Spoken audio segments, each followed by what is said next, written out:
Hey Calibrate family, today we're going to talk about wire feed welders and how they work. See you right after this.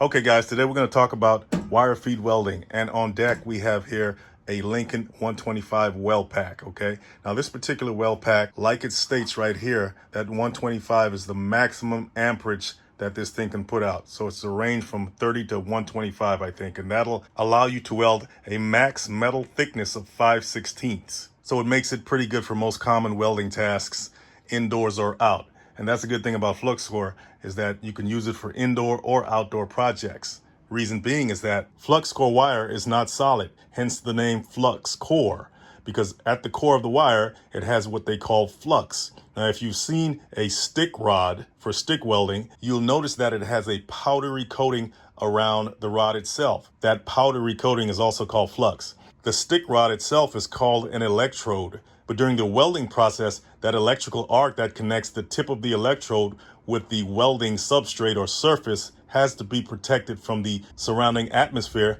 so contaminants will not contaminate the weld itself. The way that arc is protected is when that powdery substance is transmuted into a gas that coats the electrical arc. That protects it from the outside atmosphere and the contaminants in it. Well, in flux core welding, that powdery substance is not on the outside of the rod. It's actually in the inside of this wire here. That's why they call it inner shield, because the shielding element of flux is inside the wire instead of outside like it is on a stick rod. So what are some of the benefits of this configuration? Having the flux, the shielding element, on the inside of the wire, or even in the case of a stick rod, having the flux on the rod itself.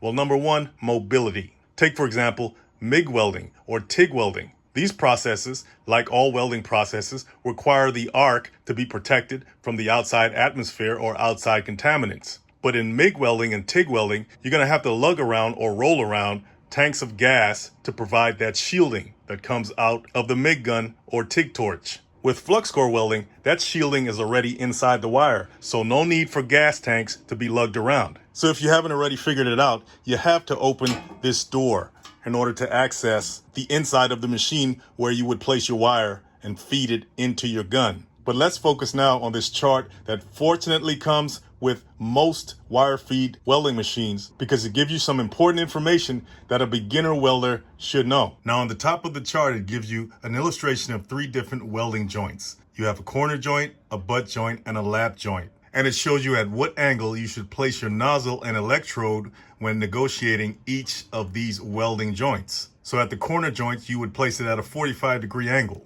like that. With a butt joint, your electrode should be placed at a 90-degree angle to your joint. And once again, at a lap joint, it should be placed at a 45-degree angle to the joint. And this illustration over here represents how far your electrode should be from your welding surface, 3/8 to 1/2 inch. Now, a common mistake a lot of beginner welders make is not making sure that the welder is set at the right polarity for whatever welding process that they're using. In the case of flux core, the welder should be set at a polarity of DC negative, and that's what it says right here. Now, all welders don't use DC negative when it comes to flux core all the time, so it's not written in stone. Some welders use DC positive when they're using flux core, but the standard for flux core is DC negative, especially when your metal is less than 1/4 inch thick. When it comes to thinner metals, DC negative is great for that because it gives you the penetration you need, but it doesn't give you too much, like DC positive might. And of course, there are going to be welders that say, well, if you know what you're doing with DC positive, you'll be okay. I won't argue with you on that. But you'll be safer with DC negative on the thinner metals, while it's also going to fill that joint with filler metal because of DC negative's good deposition rates. So how do you set the polarity of the machine? Well, if you look underneath the wire feed system, you're going to see the positive terminal, right there it says plus, then you're going to see the negative terminal right over here. The welding gun right here is connected right here to the negative terminal. The wire comes out, goes around, you can't see the rest of the hose now, but it comes out right here, okay? This is where it's connected, right here to the negative terminal. This cable right here belongs to the ground. The ground is connected to the positive terminal. So this machine right here is set at DC negative. If the ground cable is attached to the negative terminal and the gun cable is attached to the positive terminal, then the machine would be set on DC positive. And that's easy to do. All you have to do is loosen these wing nuts right here on this particular machine. Take them off and switch them. But right here you can tell by the way they have the ground cable fastened with this strap here that they don't want the ground cable to be put on the negative terminal. They want the polarity to stay at DC negative. Now back to our chart. It tells you what kind of wire that you're using in here. It tells us that it's an inner shield FCAW, which stands for Flux Core Arc Welding, NR211 MP. The MP stands for inner shield. NR211 is a welding wire for all positions, mainly for light gauge steel or thin plate up to 5/16 of an inch. It has a low spatter profile and the welds look really good. So next on the list, you got your wire diameter. That's how thick your wire is. And you got two common wire thicknesses that you use in these machines. You got a .030 thick wire and you got a .035 wire. On this side, you have your material thickness. That's how thick your metal is. And if you're not sure how thick your metal is, there's a metal thickness gauge at the bottom of your chart. It goes from a 24 gauge thick metal all the way up to a 1/2 inch thick metal. So all you got to do is take your metal like this, place it against the chart, and see where it lands. So this piece of metal I have in my hand is a 12 gauge thick metal. So if I'm using .030 wire and I got a 12 gauge thick piece of metal, it's going to give me this weld setting, 3.5 wire speed and a D voltage. So I'm going to set my voltage dial to D. Notice that on the voltage dial you have letters on this particular welder, A, B, C, D.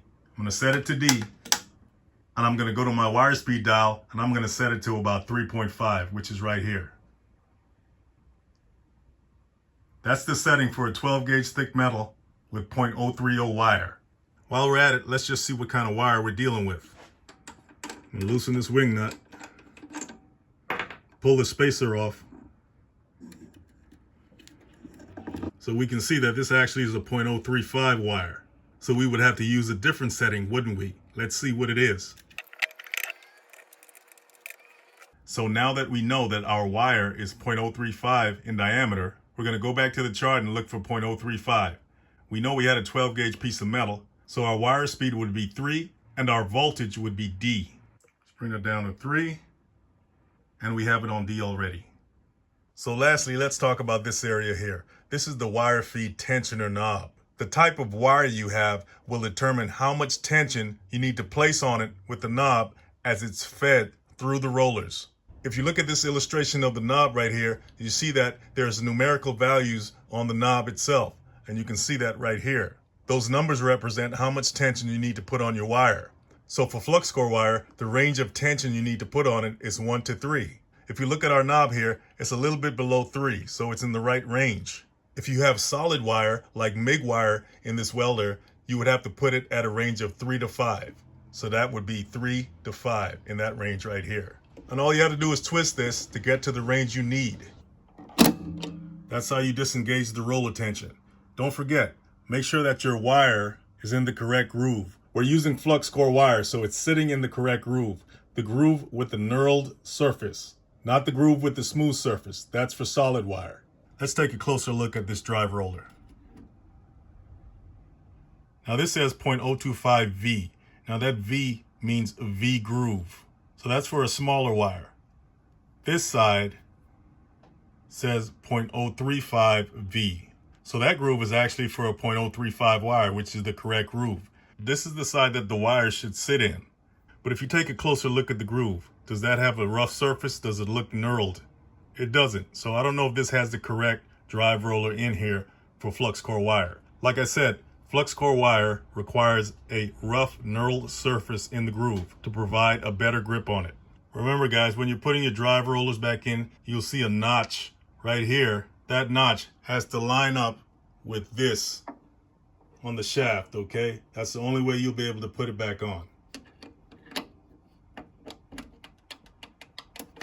Same goes for this spacer here.